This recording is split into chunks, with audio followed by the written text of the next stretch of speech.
Las obras de puesta en regadío de la comarca de Vegas Bajas, igual que la de Vegas Altas, comenzó en 1932. Durante la República, el ministro de Obras Públicas, Indalecio Prieto, aprobaron el empezar las obras, porque estas obras ya venían proyectándose desde 1902 con el plan Gasset y posteriormente los proyectos técnicos, pero ellos empezaron la obra y comenzaron a final del 32 con la presa del Cíjara, ahí es donde empezaron, que vino él a poner la primera piedra, y luego ya continuaron. Y la obra de la excavación del canal de Montijo, de las Vegas Bajas, comenzaron en 1934, dirigidas por un ingeniero de caminos, que era de Toledo, Manuel Díaz Marta Pinilla. Este hombre pues hizo un proyecto de cómo habría que regar esta comarca con un equipo y comenzaron por esta obra con trabajadores libres. Lo que se trataba en aquellos años, empezaron en el 34 hasta la Guerra Civil, pues sobre todo en épocas de que no había trabajo en el campo, de dar trabajo a los trabajadores en el paro, ¿no? Luego, en el año 37, o sea, en agosto del año 37, vino el jefe de la segunda región militar, que era de Sevilla, Queipo de Llano, el general Queipo de Llano, vino a Mérida y con el ingeniero que dirigía las obras del Cíjara, proyectaron que habría que continuar, estamos hablando ya de finales del 37, que habría que continuar estas obras con presos políticos.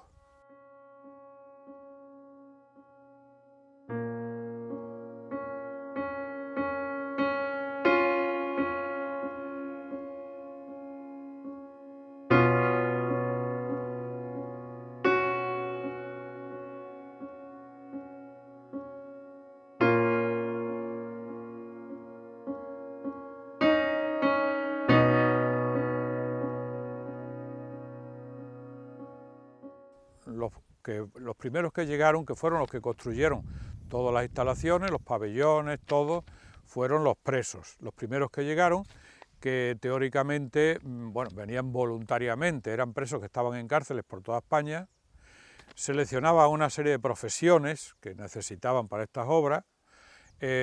Había hasta gente con carrera, que eran topógrafos, ingenieros, en fin, gente técnica, y luego ya los trabajadores acostumbrados a trabajos duros.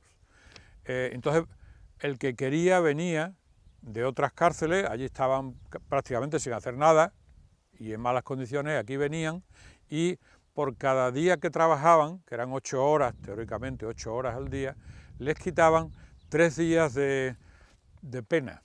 Si tenías una condena de 30 años, pues tú sabías que estabas aquí 10 años y ya te daban la libertad. Y eso por eso digo que venían voluntariamente, seleccionaban profesiones y vinieron de toda España, de todas las regiones de España. En total, el número de presos que pasaron por aquí fueron 1443. Estas colonias estuvieron funcionando 6 años. Comenzaron en el año 41, al final, y estuvieron 6 años. Cuando más presos hubo fue en el año 42, 43 y parte del 44. ¿Por qué?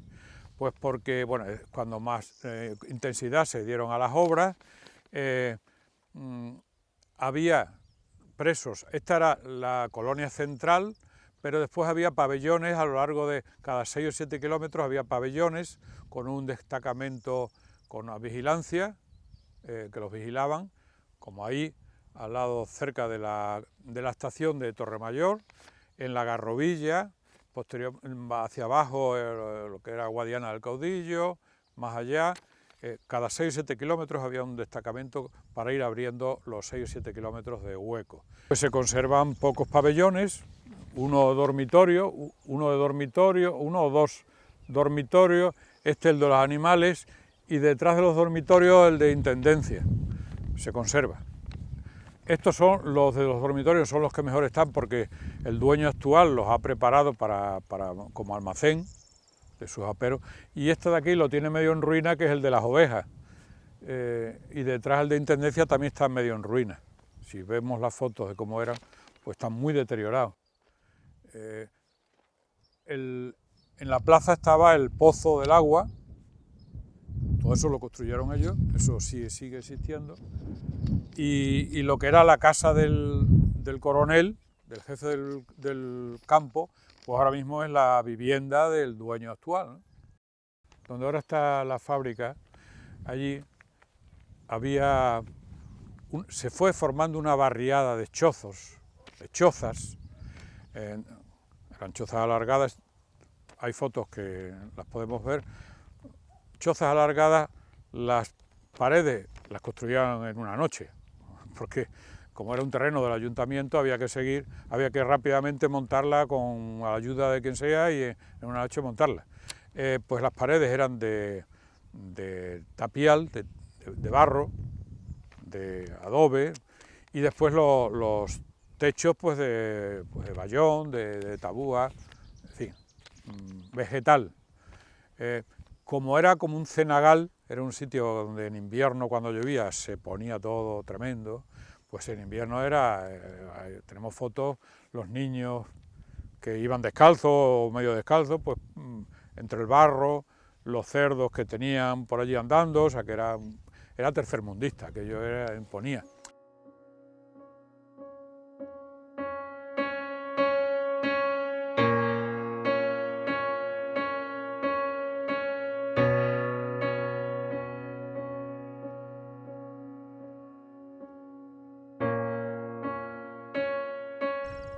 Algunos presos se organizaron dentro de las colonias, se organizaron políticamente, como grupos clandestinos de oposición al franquismo.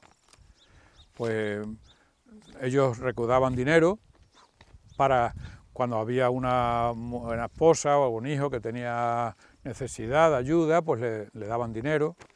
Entraban periódicos clandestinos, no sé cómo, pero algunos entraban periódicos clandestinos que se lo iban pasando, escribían cosas que las iban pasando y sobre todo se ilusionaban con que dentro de poco vendrán Estados Unidos, Inglaterra y Francia y nos liberarán.